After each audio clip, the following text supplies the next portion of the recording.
स्वर्गीय हमारे प्रधानमंत्री राजीव गांधी जी की पुण्यतिथि है और सब जानते हैं 1991 में 21 मई को किस प्रकार आतंकवादियों के निशाने पर आकर उनकी हत्या की गई थी। और इतिहास गवाह है, चाहे इंदिरा जी हों चाहे राजीव गांधी जी हों, आतंकवाद से कभी समझौता नहीं किया, चाहे अपनी जान गंवाई हो। अब कल्पना कीजिए, एक सिटिंग प्राइम मिनिस्टर को, इंदिरा जी को 31 अक्टूबर 84 में उनके ही सुरक्षा कर्मियों ने 32 गोली पेट में दागी और उनको मौके पर मार दिया। बावजूद उसके उनके पुत्र और राजीव गांधी जी अपने कार्यकाल में उन्होंने कठोर निर्णय लिए और अपनी जान गंवाने के बावजूद भी उनके परिवार, हमारी पार्टी ने हमेशा आतंकवाद के खिलाफ अपना मानस जो है वो बदला नहीं है। तो आज उनकी पुण्यतिथि कल है, उस अवसर पर आज ये प्रदर्शनी लगाई है और इसमें तमाम वो काम है। शुरुआत से आप ले लीजिए, चाहे वो एम्स की स्थापना हो, चाहे वो भाकरनांगल डैम की स्थापना हो, इसरो हो, DRDO हो, तमाम जो इतिहास गवाह है इन कामों का, उन कामों का विवरण बहुत खूबसूरती से इन चित्रों के माध्यम से इस प्रदर्शनी में लगाया गया है। मुझे बड़ा फ़ख्र है कि आज इसका शुरुआत हम लोगों ने करी है। उम्मीद करता हूँ कि बहुत से लोग आएंगे, देखेंगे और ख़ासकर नौजवान पीढ़ी देख, क्योंकि इतिहास समझना बहुत ज़रूरी है। वर्तमान और भविष्य में अगर हमको अपनी कमान रखनी है तो इतिहास से हमें बहुत कुछ देखना सीखना चाहिए और मैं उम्मीद करता हूँ कि हम सब लोग इससे प्रेरणा लेंगे, क्योंकि जो इस प्रकार के निर्णय लिए गए, श्वेत क्रांति की बात हो, चाहे हरित क्रांति की बात हो, नरेगा की बात हो, आधार कार्ड की बात हो, डायरेक्ट बेनिफिट ट्रांसफ़र की बात हो, सूचना का अधिकार हो, शिक्षा का अधिकार हो, तमाम परमाणु जो विस्फोट पहली बार किया इंदिरा जी के समय पोखरण में, ये तमाम वो चीज़ें हैं जिससे लगातार हर दशक में हमारे देश को ताकत और संबल मिला है। और आज भारत एक ऐसा राष्ट्र बना है जिसको पूरी दुनिया बड़े सम्मान से देखती है। लोकतांत्रिक व्यवस्था की कल्पना करना, संविधान का निर्माण करवाना और लोकतंत्र की जड़ें इतनी मजबूत करना, क्योंकि पूरी दुनिया में आज लोग भारत का उदाहरण देते हैं कि एक सबसे बड़ा लोकतंत्र है। हमारे आसपास बहुत से देश हैं जहाँ पर भी चुनाव होते हैं, लेकिन कोई पाकिस्तान का उदाहरण नहीं देता है कि बहुत लोकतांत्रिक देश है, या श्रीलंका का या नेपाल का। लेकिन भारत ऐसा देश है जो उस समय के नेताओं का योगदान रहा कि हमारा गणतंत्र, हमारा लोकतंत्र, हमारी जमहूरियत मजबूत रही और आज हम सब लोग अग्रसर हैं एक विकसित भारत बनाने के लिए। उसमें जो भूमिका रही है हमारे प्रधानमंत्रियों की, उसमें सब शामिल हैं। लेकिन क्योंकि ज़्यादा कालखंड कांग्रेस शासन का रहा, तो आज जो प्रदर्शनी लगी है, मुझे लगता है अच्छा संदेश जाएगा नौजवानों में।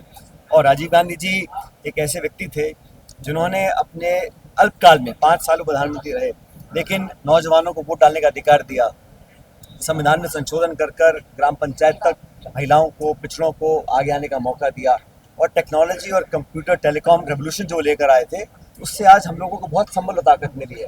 तो उनके तमाम योगदानों को बहुत खूबसूरती से इस प्रदर्शनी में यहाँ पर संयोजा गया है। मैं आयोजकर्ताओं को बहुत बधाई देता हूँ और उम्मीद करता हूँ कि शहर और आसपास के बहुत जयपुर के लोग यहाँ पर आकर इसको देखेंगे और बहुत कुछ देखने सीखने को मिलेगा। सर, फॉरेन मिनिस्टर के स्टेटमेंट पर राहुल गांधी ने सवाल उठाया कि कितने जेट डैमेज, आपका सवाल क्या है?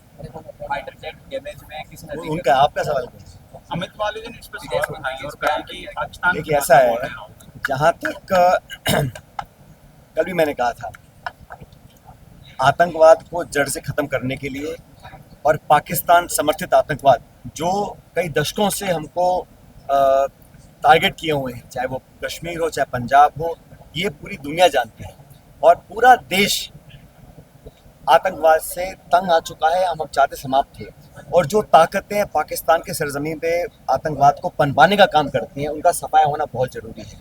इसमें कोई दो राय नहीं है, इसमें कोई अलग अलग बात करने का मतलब नहीं बनता। सारे दल, पक्ष विपक्ष, पूरा देश एकजुट है और होना भी चाहिए। और हमारी सेना का जो प्रदर्शन रहा है ऑपरेशन सिंदूर में, जिस पराक्रम का परिचय उन्होंने दिया है, जिस मुस्तैदी से न सिर्फ भारत की रक्षा करी है लेकिन उन ठिकानों को ध्वस्त किया है जो आतंकवाद के नर्सरी थी, तो मैं समझता हूँ हमारी सेना को सलाम हमें करना चाहिए। और मैं तो कहता हूँ ना सिर्फ सैनिकों को, लेकिन उन सैनिकों के परिवारों को जिन्होंने अपने लोगों को हमारी रक्षा के लिए सरहद पर भेजा है, उन लोगों को मैं साधुवाद देता हूँ, उन परिजनों को। और पूरा देश गर्वान्वित महसूस करता है जब भारत की सेना देश की रक्षा के लिए सब कुछ कुर्बान करने के लिए तत्पर रहती है। और मुझे लगता है कि पूरी दुनिया में सबसे प्रोफेशनल आर्मी अगर कोई है तो भारत की है।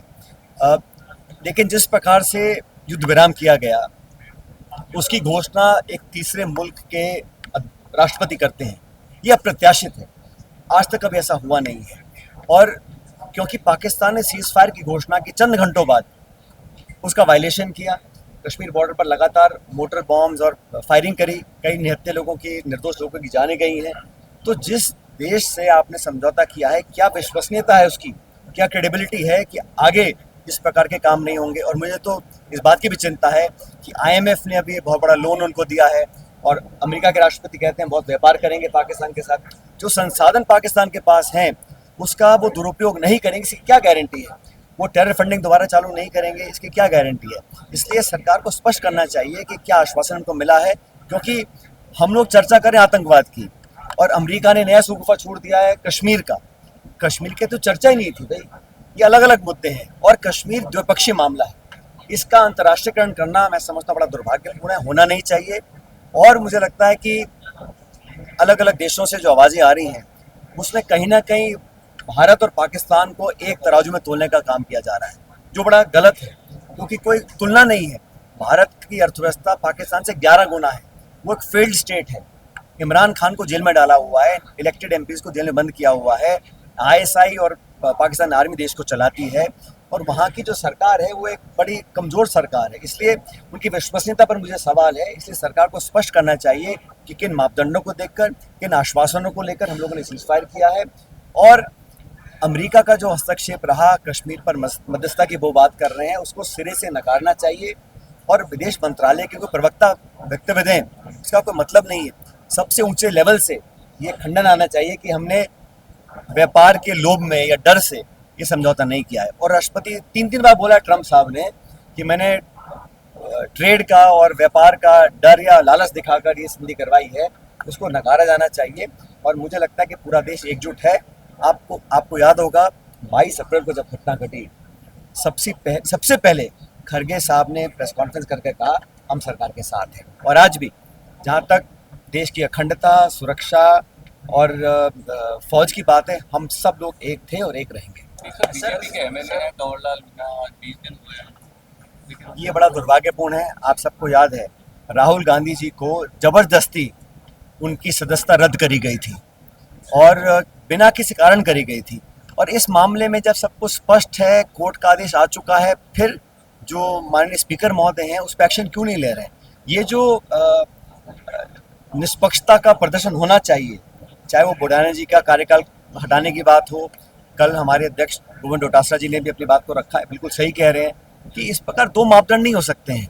और कोर्ट का निर्णय है भाई, कोई पार्टी ने आरोप नहीं लगाया, कांग्रेस पार्टी ने। कोर्ट के निर्णय के बाद जो स्थापित मापदंड है उसके बावजूद भी आप इसको एक्शन नहीं ले रहे हैं, तो ये तो पक्षपातपूर्ण तरीका है। सरकार के दबाव में या पार्टी के दबाव में विधानसभा में काम हो रहा है, बिल्कुल गलत है, होना नहीं चाहिए। सर, शशि थरूर का कांग्रेस के नामी जगह पर सरकार कांग्रेस के लिए ऐसे मसले पर की सियासत करनी है। देखिए, इस पे जो कहना था पार्टी ने कह दिया है, लेकिन मुद्दा ये है कि जो डेलीगेशन जा रहे हैं ये दुनिया को बताएंगे कि पाकिस्तान ने किस प्रकार हम पर, अच्छा प्रमाण के साथ है ना, बम्बई में अटैक हुआ, पुलवामा में हुआ, पहलगाम में हुआ, तथ्यों के साथ, एविडेंस के साथ दुनिया को बताना बहुत ज़रूरी है। क्योंकि जो नैरेटिव है, चाइना ने खुलकर समर्थन किया पाकिस्तान का, आप कल्पना कीजिए। और मुझे खेद है कि जितना भी अब तक हमने देखा है, अमेरिका की तरफ से स्टेटमेंट आया, बाकी लोगों ने कहा, किसी ने भी आतंकवाद शब्द का प्रयोग नहीं किया। कितना दुर्भाग्यपूर्ण है।